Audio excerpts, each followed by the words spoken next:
Something is wrong in this country. Not because the numbers look bad, but because the numbers suddenly disappeared. So think about that. In the world's largest economy, the data that keeps a $30 trillion machine running just went dark. And nobody in power is explaining why. Now, if you've been feeling like something in the American system snapped this year, like the country has veered into a fog of confusion, contradiction, and political improvisation, you're not imagining this. That confusion isn't an accident. It's a symptom. And the silence around it, that's the real tell. Because here's the part no one is saying out loud. America may now be operating without its economic dashboard. And the people who depend on it the most, markets, workers, retirees, homeowners, businesses, they're all left guessing about the state of the country they're trying to live in. And guesswork is not freedom at the end of the day. Guesswork is a sign of instability. What comes next? That's where the story flips. And not in a way this administration wants anyone to notice. Because for decades, the United States, America, it sold itself as the world's most transparent economy. You didn't have to trust the politicians. You could trust the data. Jobs reports, inflation numbers, GDP prints, neutral, boring, reliable numbers, the kind of stability that can actually hold a society together. But multiple reports now suggest that the administration may have intervened directly in that data pipeline, firing officials, delaying releases, and pushing agencies into silence just as economic indicators began flashing red. Now, a lot of analysts warn this resembles a controlled blackout, the selective turning off of information that contradicts political narratives. And the excuse you hear from allies of the administration, oh, those numbers were rigged anyway. It's a familiar refrain, right? But remember, this is the same political universe where leaders said, if we don't test for COVID, the numbers will go down. And if reality bends itself to your fear of looking bad, it's like driving a semi-truck down a mountain highway at night and deciding headlights make you look weak. That's not transparency. That's not leadership. That's a system hiding from its own consequences. So let's talk about what we do know. From the few data sources still operating, ADP, the private payroll processor, shows 13,500 private sector jobs lost every week for the past month. Not government layoffs, not seasonal noise. Private employers are laying off these people, the heart of the American workforce. And that matters because for months, the administration insisted government jobs are waste. The private sector is what counts.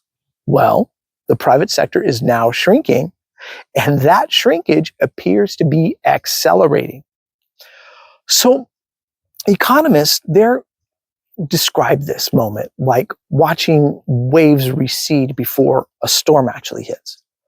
It's like a subtle shift that tells you something bigger is on the way, right? And you don't always see the crash first. You see the pullback, the quiet part, the part that people ignore. And right now, America is in the pullback.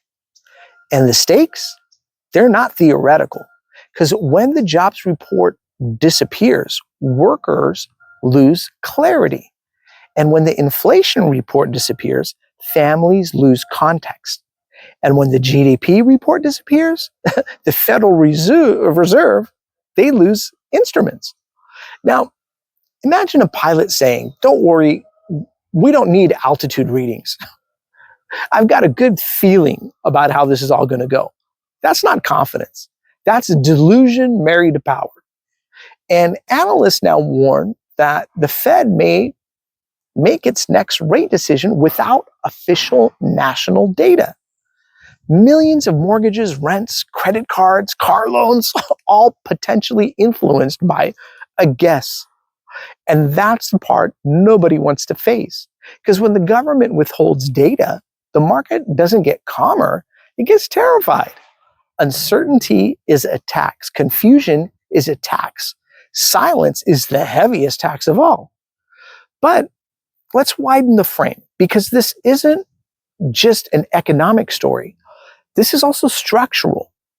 Across the Western world, nations are facing a crisis of legitimacy. Institutions are buckling under the weight of their own contradictions. In Europe, immigration policy is fracturing governments. In Britain, economic stagnation is eating the political class alive. In Canada, housing is rewriting the social contract. And in the United States, the system is now wrestling with its own transparency. So the larger story, the old guardians of stability are failing. And the new power centers, they're just not ready. Every empire in history reaches this moment when information goes dark before a political pivot. The Romans did it, the Ottomans did it, the British Empire did it, and historians always say the same thing. The cover-up is never about strength. It's about fear of the truth. And the truth here is increasingly clear. The American economy appears weaker than the narrative surrounding it. So let's add another layer, because the administration's proposed mass deportation plan, often debated in moral terms, has actual economic implications.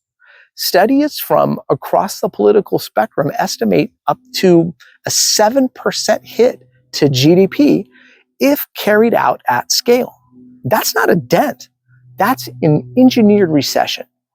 7% GDP loss is what countries experience after natural disasters or a financial crisis. The idea that a nation would voluntarily inflict that on itself is the definition of policy malpractice. And yet, the public data that would show the early impact, missing, delayed, scrapped, buried. You don't have to assume malice to see the pattern. You just have to understand the incentives. Systems protect themselves before they ever serve you or me. All right, guys, do I have this all right? Do I have it all wrong? Put in the comment section below. Let me know your thoughts, and I look forward to reading and replying to all the comments. Thank you guys so much for joining me here on The Baseline, and we'll catch you the next round. Okay, cheers, everybody.